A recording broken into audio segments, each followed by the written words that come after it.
I don't have a lot of time left, but let's talk gasoline. We have been programmed into believing, oh, something happened to the supply pipeline, and it justify us having the amount of gasoline we have. You know, when I was taking my daughter to rehab this morning, we're talking about gasoline, and she was like, oh, why gasoline is so high? And we started talking about how it's a paper pricing, right? Now you have brokers who have nothing to do with production of gasoline or any, they have nothing to do with gasoline. They just sit down in a high class office, they make a bunch of money and they trade contracts, right? So what you do is you have a hysterical portion of the community, give people that went to business school, but that somehow doesn't have an engineering mind, don't have a practical mind to understand where things are. Let me give an example now. So what happens? Emma Beckers, welcome aboard, my friend. Here's what happens. You go ahead and you own, let's say, United Airlines, and you start to get scared that your kerosene that you used to power the oil, the jet fuel that you used to power the planes, are suddenly going to go through the roof and you won't be able to have tickets that people can afford. So what you do is you go buy a contract.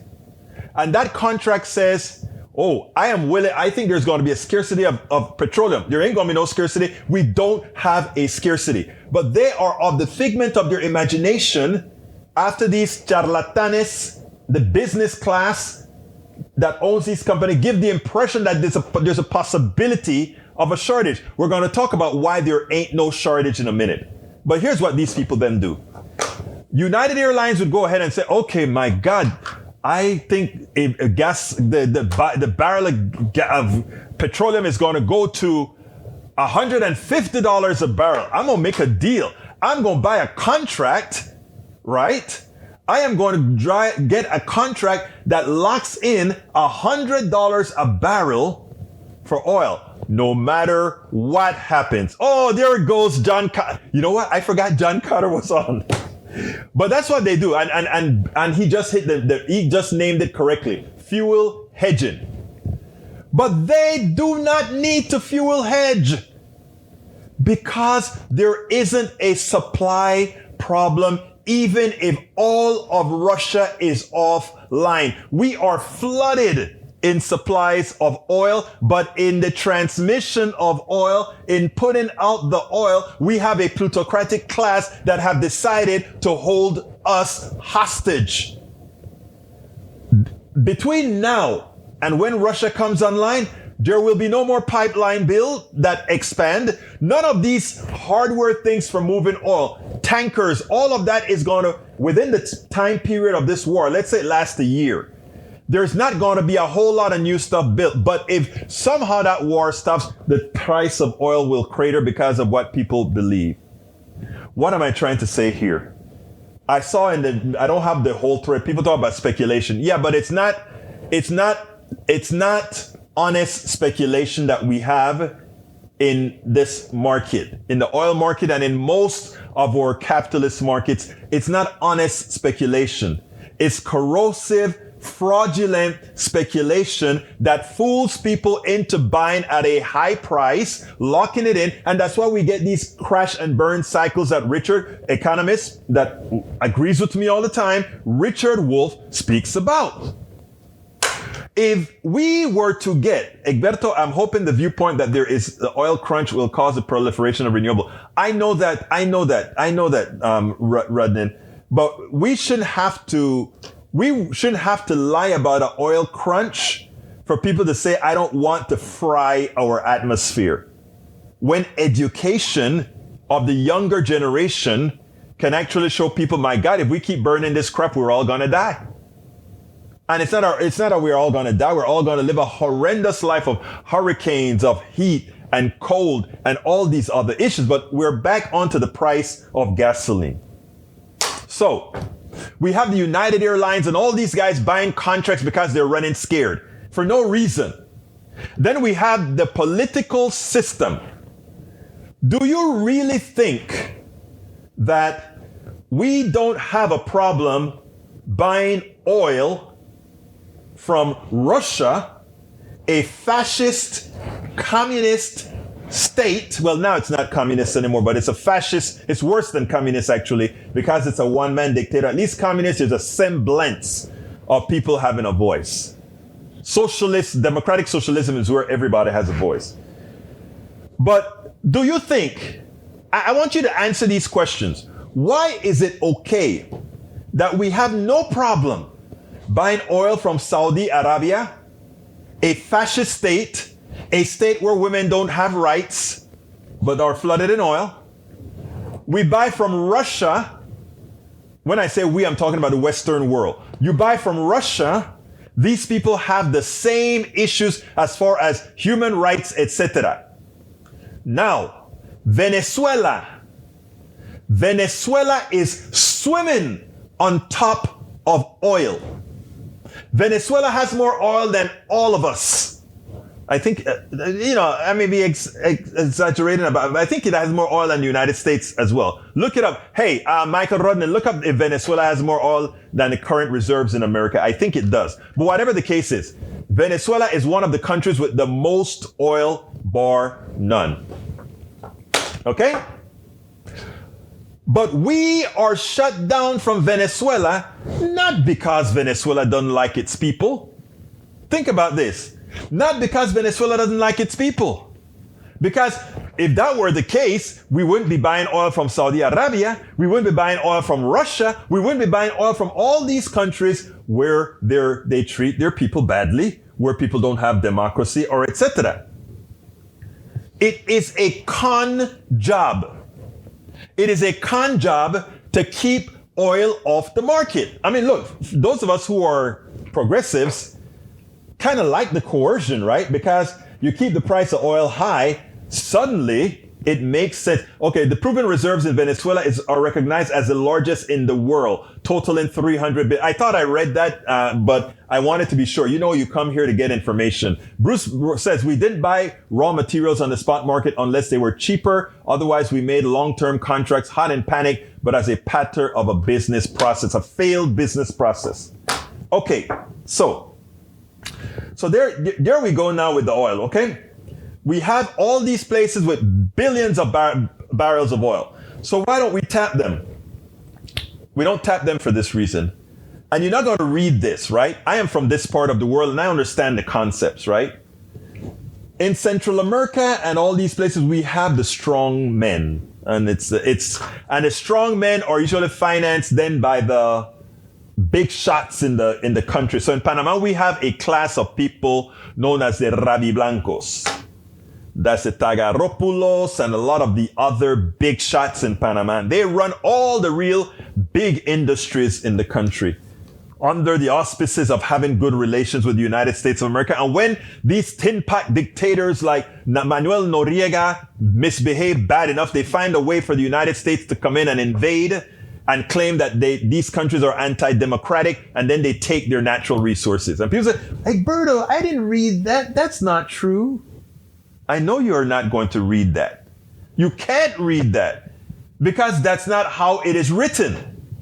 The same goes with Venezuela. Do you think Maduro, and before Maduro, Chavez, just came into existence? Before Chavez, we had guys like Andres Perez and all these guys. Andres Perez was a leftist, right? But not left enough. He still had the plutocracy in Venezuela ripping the country off. And I think he even went to jail himself for being a part of the mess. But what I'm trying to tell all of you is, there is an abundance of oil ready to be tapped right now. And if that were the issue for having high gas prices, we would have tapped them. This is a fraud on the American people. And it's hard to explain to America because you have from CNBC to the New York Times to all of these guys buying into this concept of a shortage, buying into this concept of a supply disruption. All of this, we are bombarded by all the reputable sources telling you that stuff. And here is little Egberto Willies telling you we're swimming in oil if we really want it. I don't want us burning it, but if that is the reason for high gas prices opposed to externalities that allow us to start using gas to pay its prices, it would be great, but that's not it. We have to do something about this. It is important that we don't just take my word for it. Just read, and you have to read between the lines. Michael Rudden just pulled up the material that shows you that Venezuela has more reserves than any other country on the planet right now. Discoverable reserves. And we know that Venezuela for a long time has been pumping oil. In fact, Citgo in the United States is who process their oil, etc. But because of a political problem, because Chavez said, este petróleo es para el pueblo. Este petróleo, el dueño de este petróleo es el pueblo. The owner of this oil are the people, not the corporations that are coming to drill it and give us pennies on the dollar. Not so. This oil belongs to the people. And what did he get for that? You know, I mean, this guy's no saint. Maduro is a poor example of Chavez. These are not saints, and these are all powerful. These are all people that you reach to that point in your life, you want to, you know, you have a certain thing on your back. But don't dare believe that the price of oil is justified. You want me to tell you what it would be justified right now? The nationalization of the of the energy industry. Because think about this. You watch the news today, and I'm going over one more minute. You watch the news today, they say, oh my God, oil prices are high. What does high oil prices mean? Fertilizers are going to go up in price, which means the animal feed's going to go up in price, which means eggs are going to go up in price, all based on oil. That's a farce. Nationalize the oil industry, stabilize the price of oil, and let everything else be market-based, eggs, the fruits, all of that market-based. We take away the volatile part of the economy that screw people. And you know what I'm going to tell you better? Having inflation destroys small businesses. Because you know what? When it comes to fighting for oil, United Airlines can get the oil and they can buy their contracts.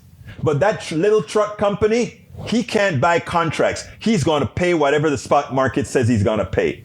So therefore, we get back into the same thing that happened during the pandemic. The little man dies and the big dude goes up. Nationalize the energy market, nationalize the healthcare market, and let free enterprise reign towards everything else. You want to see a stable economy. You want to see freedom. You want to see democracy. You want to see honesty.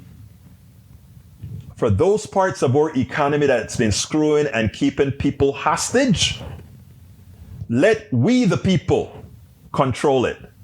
Watch how quickly the people who really have the intellect to move forward, all of you that are listening to me, you have an idea for business that you won't do because you can't afford healthcare. You have an idea for some other company you want to form. You can't afford healthcare, or you can't afford the other costs. Because the big guys run everything. Nationalize the basics and let us have a true free enterprise system in a true democracy. And you see how quickly we move forward. We spend a lot of time deconstructing the news, trying to parse it into a form that everybody can understand. We try to find those little nitpicks where it flies above the fray, etc. If you really like these videos that we do, I want to ask a big favor. Please go ahead. Number one, subscribe to our channel. And number two, please join if you can. Thank you so kindly for watching. Keep watching. Please remember to share. We must populate the entire internet with our progressive message, a message that we know is what most Americans say that they want. So help us, please join.